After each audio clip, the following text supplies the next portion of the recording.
Yang penting teman-teman ataupun Indri ya, punya goals yang jelas dulu. Wajar sih, susah kita untuk mengubah habit kita itu. Keluhan apa yang dirasakan Kak Raka selama masa pandemi? Effortnya itu kita atau usahanya nggak terlalu besar, tapi menghasilkan sesuatu yang besar.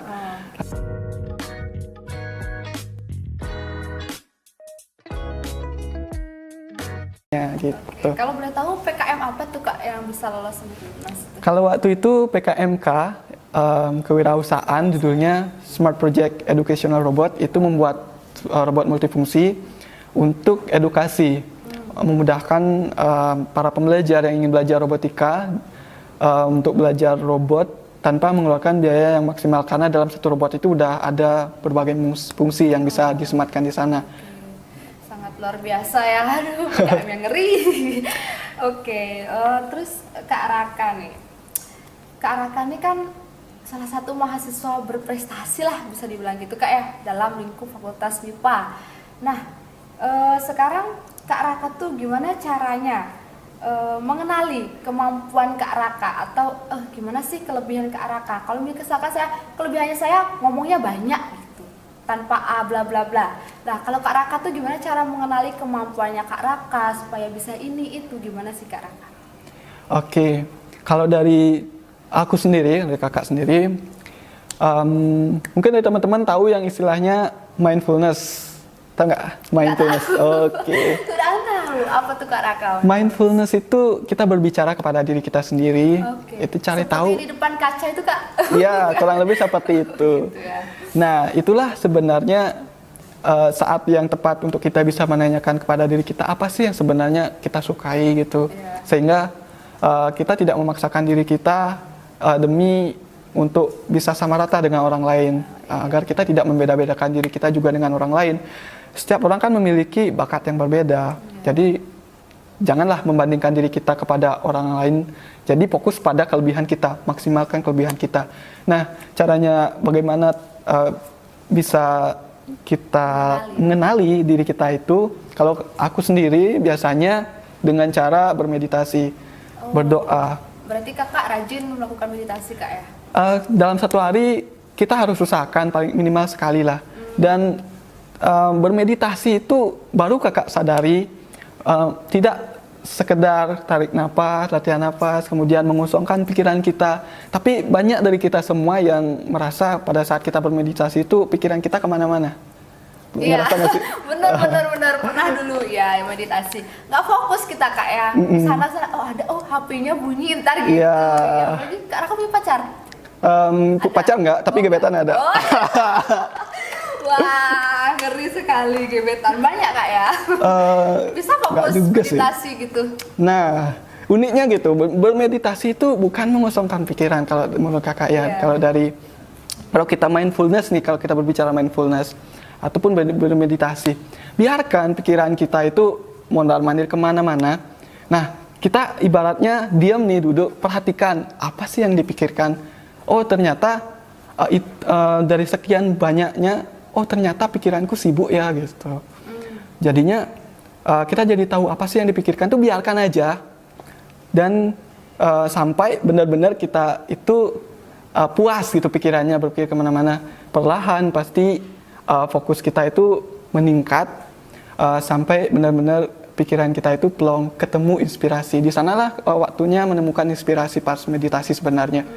Karena mungkin kita terlalu sibuk tugas, organisasi, sampai kita lupa bahwa mencari tahu apa sih yang sebenarnya ada di pikiran kita gitu. Nah, makanya dulu paling kalau sembahyang itu nggak kuat ya, 5 menit aja udah bosan ya. Tapi sekarang saya juga sembahyang kayak gini, aduh udah cepet-cepetan kita sembahyang gitu ya. Kita udah sembahyang gitu, mikirnya kan gitu Kak ya. Ternyata kalau kita udah tahu mindfulness ini, bahkan berjam-jam pun kita duduk nyaman gitu, betah, karena apalagi kita mendapatkan inspirasi baru. Oh ternyata ini yang aku sukai. Bagaimana kalau besok kita buat kayak gini? Maka pada saat dapat inspirasi itu, Kak tulis. Ada namanya buku di buku Dreambook sih. Walaupun kita sekarang misalnya sedang organisasi, sibuk-sibuknya, belum sempat eksekusi, kita catat aja dulu. kita masukkan ke resolusi tahun berikutnya. Jadi waktu itu kita nggak bingung lagi. Kita cuma waktu singkat 1 tahun, masa kita habiskan untuk berpikir aja untuk apa yang kita lakukan. Maka di waktu sebelumnya jika ada inspirasi, catat aja dulu. Nanti kita buat timeline-nya. Kalau udah buat timeline, kita belajar untuk disiplin untuk melaksanakan prosesnya. Karena motivasi aja nggak cukup. Motivasi itu membuat kita bergerak memulai, tapi disiplin itu membuat kita bisa menyelesaikannya. Maka disiplin itu lebih powerful daripada motivasi. Keren. Berarti Kak Raka, apa impian-impian Kak Raka itu sudah tertata rapi Kak ya dalam buku Dream Book-nya Kak Raka? Iya, kalau dari mimpi-mimpi kakak itu udah tertata rapi, akan tetapi dari prosesnya itu pasti akan banyak perubahan. Iya. Nah, tapi kakak juga nggak tahu ya kekuatan alam bawah sadar kita ataupun semesta. Kadang juga kita memiliki tujuan yang misalnya mengikuti lomba, kita mendapatkan hadiah seperti itu. Karena kita butuh hadiah itu misalnya untuk melakukan proses yang lainnya. Misalnya membuild sebuah bisnis seperti itu, kan lumayan tuh kan. Yeah. Akan tetapi terkadang juga kita banyak dihadapkan pada kegagalan.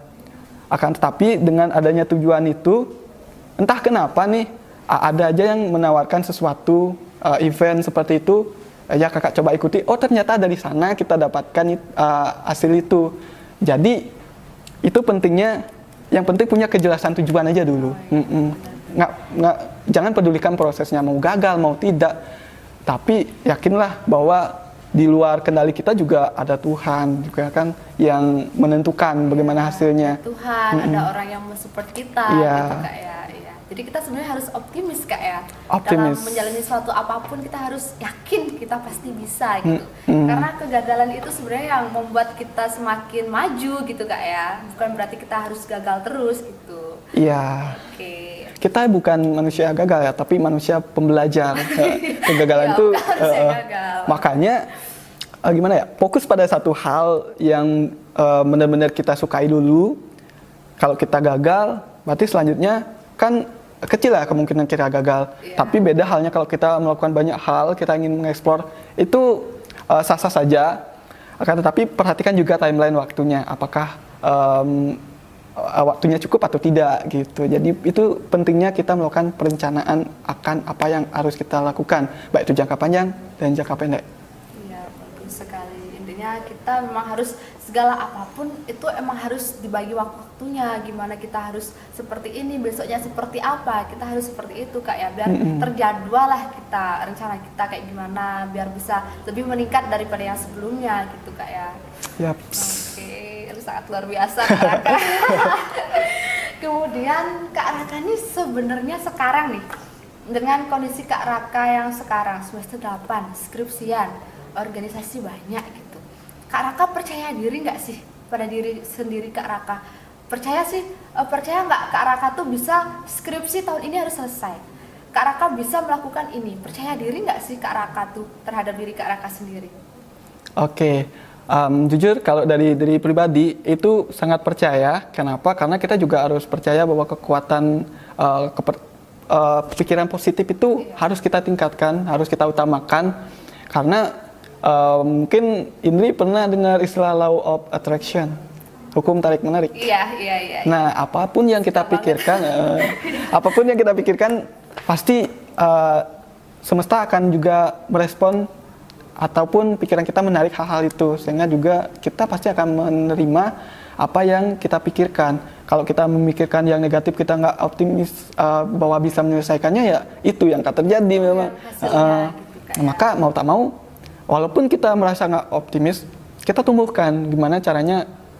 Ada di setiap masalah pasti akan ada solusi pastinya. Kita nggak tahu, yang penting kita punya tujuan. Pokoknya tahun ini harus selesai tepat waktu. Maka dari itu kita fokus. Kalau misalnya ternyata itu memang berat, maka mau tak mau kita harus mengorbankan yang lainnya.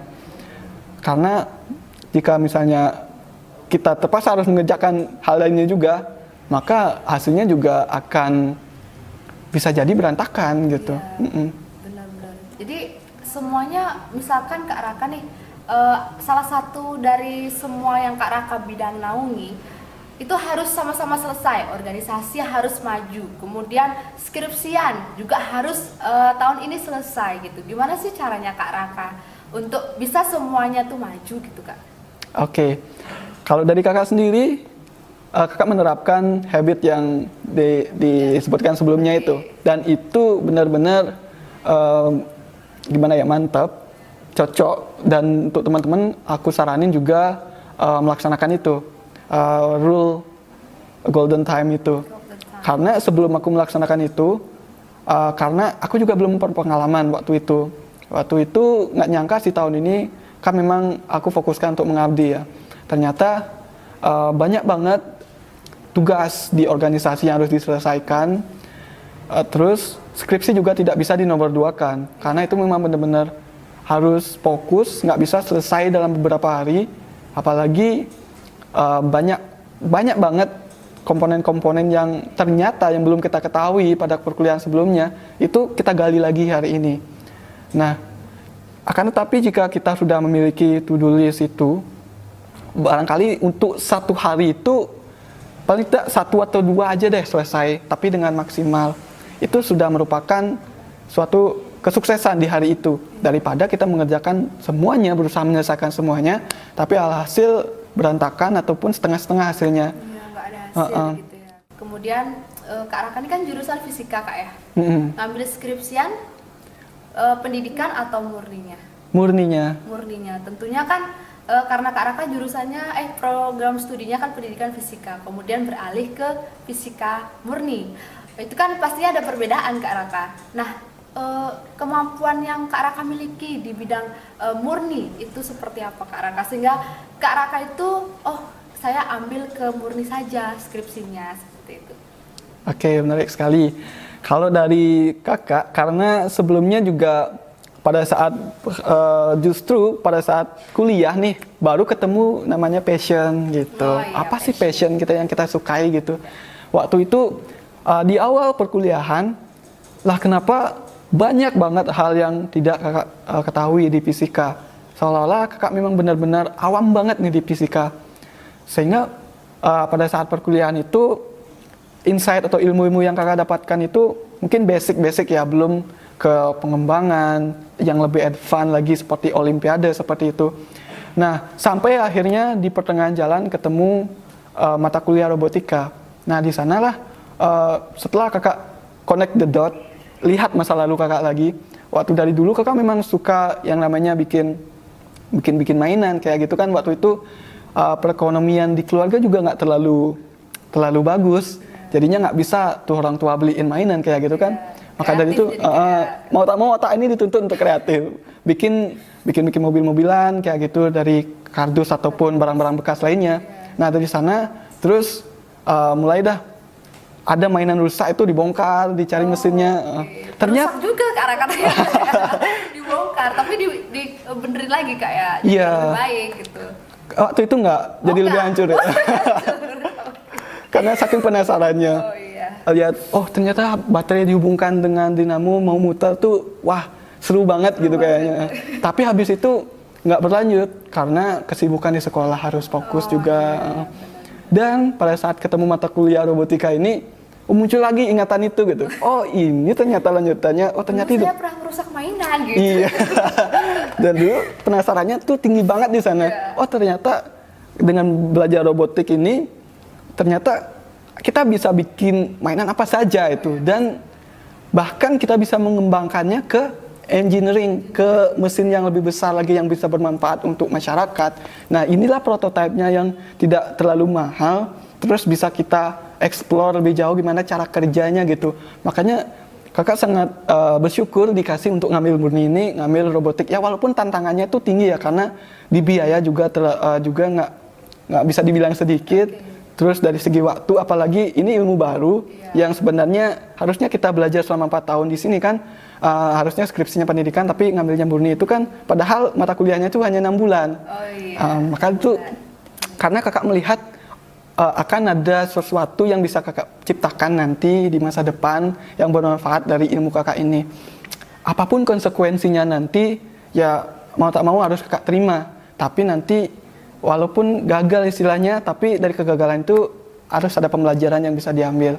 Setidaknya kalaupun gagal, tapi kita selangkah lebih maju ke tujuan kita kan itu lebih baik daripada kita memaksakan diri untuk membuat suatu hal yang belum jelas kita tahu untuk kita arahkan kemana. Karena tujuan kita kan sudah jelas nih, kita ingin membuat sesuatu dari engineering. Maka dari itu kakak sangat bersyukur sehingga kakak ambil, dan harapannya nanti itu bisa mempermudah kakak bisa studi lanjut mengenai teknik kuliah teknik ya, teknik mesin untuk di S2-nya nanti, dan Astungkara bisa terwujud jika misalnya skripsinya ini bisa terlaksana dengan baik. Ya gitu sih. Yang penting udah berjuang maksimal aja. Yang gimana pun hasilnya itu nomor sekian. Nomor sekian. Yang penting kita berjuang nggak ya, dan yakin pasti kita bisa gitu. Iya, benar. Oke, kalau boleh tahu robot apa yang kakak ciptakan saat ini? Kalau sekarang pengembangan robot yang berbasis Internet of Things, bagaimana robot itu bisa terkoneksi dari jarak jauh sehingga bisa dikendalikan dari mana saja dan dipantau dari mana saja gitu. Khususnya juga di robot itu disematkan fitur keamanan dan dikhususkan untuk di tempat-tempat yang berbahaya seperti industri petroleum, minyak seperti itu, ataupun tempat-tempat kimia, pabrik-pabrik laboratorium kayak gitu, sehingga orangnya bisa bekerja dari jarak jauh sehingga lebih aman, lebih safety, dan juga nantinya jika terjadi kecelakaan kan juga meminimalisir yang namanya korban jiwa seperti itu. Itu purpose dari skripsinya ini. Terus untuk insight-nya mungkin nanti kakak bisa dapat ilmu baru mengenai pemrograman tentunya, karena kendala utamanya memang kalau kita mengambil skripsi murni di robotika itu tentunya di pemrogramannya, karena alatnya juga sudah ada, bisa kita beli, akan tetapi dari segi programnya bagaimana kita menyatukan komponen-komponen itu agar bisa bekerja sama, itu yang tinggi nilainya gitu. Saya belum kepikiran kak, robot seperti apa yang kakak ciptakan. Sepertinya rumit gitu kak, nggak nyambung otak saya ke situ gitu.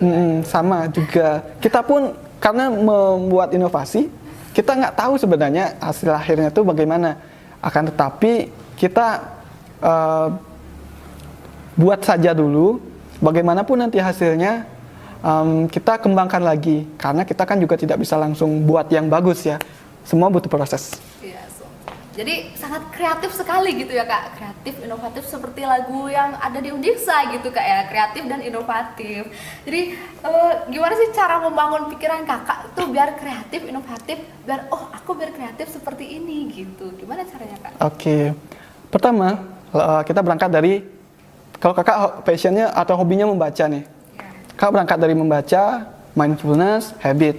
Yang lebih banyak kita dapat inspirasi itu sih dari yang namanya membaca. Karena dengan membaca itu kita bisa tahu nih kegagalan-kegagalan orang itu di mana saja, khususnya bagi orang buku-buku biografi seperti itu. Karena kita memiliki tujuan yang sama dengan tokoh yang diceritakan di sana. Nah, apa saja sih kegagalannya? Jadi kita bisa meminimalisir itu, sehingga kita tidak perlu menghadapi kegagalan yang seharusnya tidak kita alami gitu. Sehingga kita bisa efisiensi waktu. Oke, Kak Raka. Jadi pertanyaan terakhir nih Kak Raka. Oke. Nggak terasa ya. Pertanyaan terakhir, aduh. Oke, jadi Kak Raka ini bisa dibilang sebagai generasi muda yang sukses nih Kak Raka di bidang pendidikan, kemudian di bidang organisasi juga kan Kak Raka. Nah, gimana sih motivasi sukses di usia muda dari Kak Raka untuk teman-teman semua? Motivasi sukses dari kakak untuk teman-teman semua. Untuk teman-teman semua, istilahnya jangan membeda-bedakan diri terlebih dahulu dengan orang lain. Kenali potensi yang ada di dalam diri. Maksimalkan apa yang kita punya dan usahakan buat semaksimal mungkin. Ketahui passion lebih awal. Kita berangkat dari passion agar nanti kita jika ketemu masalah kita tidak mudah down seperti itu. Kemudian maksimalkan kesempatan yang ada. Jangan sampai kita menyia-nyiakan kesempatan yang kecil. Tapi kesempatan yang besar atau hasil-hasil yang besar, kesuksesan yang besar itu kan berawal dari hal-hal yang kecil ya. Maka dari itu lebih baik menyelesaikan kesempatan kecil itu dengan maksimal, siapa tahu nanti ternyata kesempatan kecil itu yang bisa mengantarkan kita kepada hal-hal yang besar. Ya, dan juga lebih baik kita itu menjadi sedikit berbeda dari orang lain daripada menjadi sedikit lebih baik. Kenapa begitu? Jika kita memiliki keunikan, perbedaan dengan orang lain, maka orang lain itu akan lebih mudah menemukan kita. Istilahnya kita membranding. Daripada ikut-ikutan orang lain, ikut-ikutan tren, oh trennya saat ini seperti ini, TikTokan misalnya. Kita boleh ikut, tapi pikirkan apa sih perbedaannya kita bisa buat di sana, sehingga orang itu bisa mudah menemukan kita gitu. Yang penting kita unik dulu Kak ya. Unik, iya. Dulu. Kalau membuat unik itu, itulah pentingnya inovasi. Bagaimana menemukan inovasi? Teman-teman bisa cari lewat membaca, lewat video-video di YouTube juga banyak kan ada bagaimana kita bisa menemukan passion kita, menemukan inovasi. Itu bisa kita gali, explore lebih jauh sehingga kita menemukan apa sih keunikan ataupun ciri khas dari kita, apapun yang ada di dalam diri kita itu kita catat, apa yang paling kita sukai itu kita maksimalkan. Sangat luar biasa Kak Raka. Jadi itu tadi beberapa tips yang diberikan dari Kak Raka, tips sukses di usia muda. Jadi kita harus bisa mengubah habit kita. Jadi ada Kakak tadi the rule of golden time ya Kak Raka ya. Yeah. Jadi itu kita harus mengubah dulu habitat proses penyesuaian diri kita. Gimana sih kita biar bisa sukses di usia muda gitu. Sangat luar biasa Kak Raka dan terima kasih sudah bisa menyempatkan hadir di podcast FMIPA ini. Semoga podcast FMIPA ini bisa bermanfaat untuk teman-teman semua Kak Raka, bisa memotivasi teman-teman semua bisa biar bisa kayak Kak Raka, biar sukses nih di usia muda gitu. Oke, jadi sebelum kita mengakhiri podcast FMIPA kali ini, jadi ada jargon nih dari FMIPA Kak. Jadi kalau saya bilang MIPA, Kak Raka bilang Jaya ya. Oke, siap. Oke. Jadi mulai saja.